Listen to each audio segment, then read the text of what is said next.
श्री सद्गुरु महाराज की जय। प्रातः स्मरणे अनंत श्री विभूषित परमाराध्य संत सद्गुरु महर्षि मिहि परमहंस जी महाराज का प्रवचन। जीवन काल में विदेह मुक्ति। वंदौ गुरुपद कंज कृपा सिंधु नर रूप रे महामोह तम पुंज जासु वचन रवि कर निकर।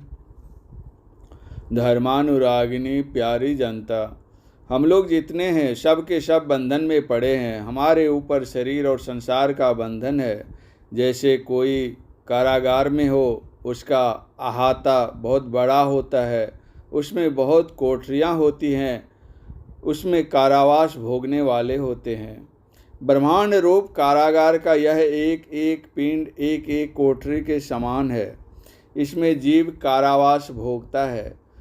इस शरीर में हमारा रहना कैदी की तरह है। यही कारण है कि संसार की परिस्थिति के कारण बड़े हों या छोटे, सब के सब दुख अनुभव करते हैं। संतों ने इन दुखों से छूटने के लिए कहा और कहा कि इनसे छूटना ही कल्याणकारी है। इसके लिए संत लोग जो रास्ता बतलाते हैं उस पर चलिए।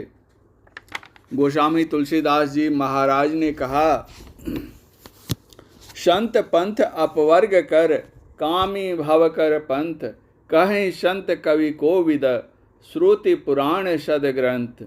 मोक्ष के लिए चेष्टा करो, प्रयास करो, सारे बंधनों से छूट जाओ, यही उनकी पुकार है। बंधन में रहने के वास्ते उसका बीज या अंकुर तुम्हारे अंदर है, ऐसा संतों ने कहा है।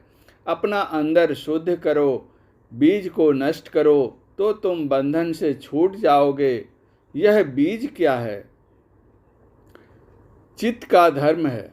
मैं सुखी हूँ, मैं दुखी हूँ, मैं करता हूँ, मैं भोगता हूँ, ये चारों बातें उठती रहती हैं।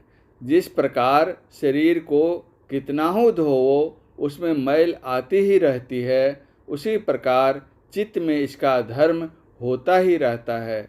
इसको क्षय करने के लिए भगवान श्री राम ने उपदेश दिया और कहा कि शरीर रहते मुक्ति प्राप्त करो। इसी को जीवन मुक्त कहते हैं। जीवन काल में भी विदेह मुक्ति कहलाता है, इसलिए कि शरीर में जो सुख दुख होते हैं उनको वह कुछ नहीं जानता।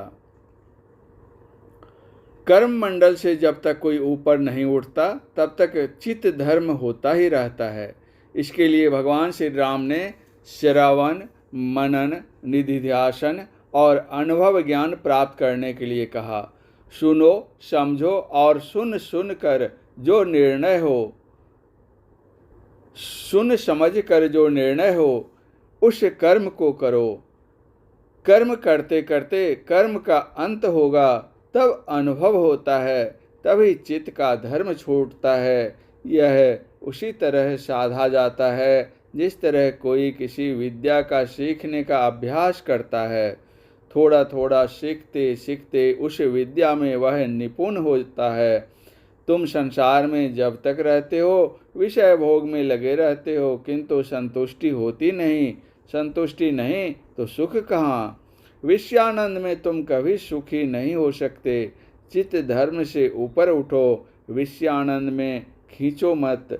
विषयों से ऊपर आत्म अनुभवानंद है, उसको प्राप्त करो, तब नित्यानंद मिलता है, जिस आनंद को पाकर किसी प्रकार की कल्पना नहीं होती।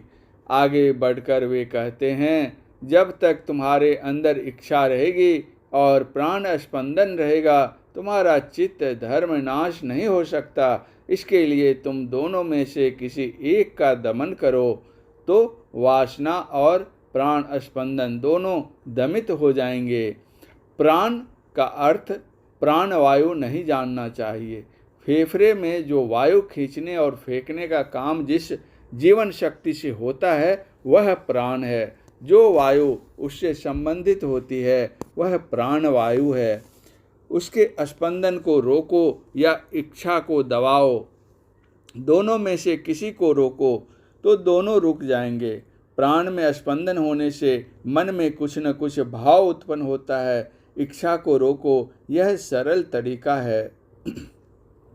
इच्छाओं को रोकने के लिए ध्यान सरल उपाय है। एक ओर मन को लगाने से जहाँ मन लगाते हैं वहाँ से मन भागता है, फिर लौटा लौटा कर उसी स्थान पर लाते हैं। यह प्रत्याहार है। बारंबार प्रत्याहार होते होते धारणा होती है और फिर ध्यान होता है। पूर्ण सिमटा होने से उधर्व गति होती है। उधर्व गति होने से आवरणों का छेदन होता है। तब चेतन आत्मा सब आवरणों को पार कर ऊपर उठ जाती है। यही मोक्ष है। इससे क्या होता है? परमात्मा को पाता है। आवरणहीन हो जाने से जैसे मठाकाश, घटाकाश और महदाकाश एक ही होता है, उसी तरह उपाधिहीन या आवरणहीन होने पर चेतन आत्मा अपने को पाती है और परमात्मा को भी पाती है। इस अवस्था को जिसने प्राप्त किया वह फिर मरता नहीं। इस अवस्था का मरना जो नहीं मरता वह संसार में फिर जन्मता मरता है। कबीर साहब ने कहा है, मरिए तो मरी जाइए, छूटी पड़े जंजार, ऐसी मरने को मरे दिन में 100 बार। जैसे जैसे इच्छाओं से छूटता जाता है वैसे वैसे प्राण स्पंदन रुकता है। भीतर भीतर चलने से इच्छाओं की निवृत्ति होती है। प्राण स्पंदन रुद्ध हो जाता है और एक बिंदुता प्राप्त हो जाने पर प्राण स्पंदन बिल्कुल बंद हो जाता है। इसी के लिए कबीर साहब ने मृतक होने के लिए कहा। ध्यानाभ्यासी स्थूल शरीर से सूक्ष्म शरीर में प्रवेश करता है, फिर सूक्ष्म से कारण में और कारण से महाकारण में प्रवेश करता है। इस प्रकार जड़ के चारों शरीरों को त्याग कर अपने स्वरूप में आता है। फिर चेतन शरीर को भी छोड़कर परमात्मा में विलीन होता है। यही पूरा पूरा मरना है। इस प्रकार जो मरता है वह फिर कभी मरता नहीं। अपने अंदर जो मानस जप और मानस ध्यान करता है और पूर्ण सिमटाव के लिए यत्न करता है, यह यत्न एक बिंदुता प्राप्त करने के लिए है। स्वामी विवेकानंद ने कहा, तुम अपनी दृष्टि को अंतर्मुखी बनाओ, साधु का संग करो, अध्यात्म विद्या की शिक्षा ग्रहण करो। अध्यात्म विद्या की शिक्षा बिना साधु के संग नहीं होगा, इसलिए साधु संग करो, उनसे अध्यात्म विद्या सीखो। प्राण स्पंदन निरोध और वासना परित्याग करो। गुरु महाराज जो क्रिया बताई है, गुरु महाराज ने जो क्रिया बताई है उससे प्राण स्पंदन का निरोध और वासना का परित्याग होता है। जिसको यह युक्ति मालूम है उसे नित्य करना चाहिए, कभी गाफिल नहीं होना चाहिए। साधु संग, वासना परित्याग, प्राण स्पंदन निरोध और आध्यात्म विद्या की शिक्षा, यही चारों आत्मज्ञान को प्राप्त करा सकते हैं। भगवान श्री राम ने हनुमान जी को उपदेश दिया कि तुम मेरे अशब्द, अरूप, अस्पर्श, अगंध और गोत्रहीन दुख हरण करने वाले रूप का नित्य भजन करो। लोग स्थूल सौंदर्य में आसक्ति रखते हैं, किंतु यदि सूक्ष्म के बिंदु रूप सौंदर्य को प्राप्त करें तो स्थूल सौंदर्य स्वतः छूट जाएगा और वह जब कारण के दिव्य सौंदर्य को प्राप्त करेगा तो सूक्ष्म का सौंदर्य भी छूट जाएगा। इस प्रकार क्रम क्रम से वह रूप से अरूप में चला जाएगा, फिर परमात्मा को प्राप्त करेगा। यम ने नचिकेता को समझाया कि मनुष्य को बहुत शुद्ध होना चाहिए। ब्रह्मवत परिशुद्ध नहीं होकर कोई परमात्मा को प्राप्त नहीं कर सकता। इसलिए झूठ, चोरी, नशा, हिंसा और व्यभिचार मत करो। खान पान सात्विक होना चाहिए।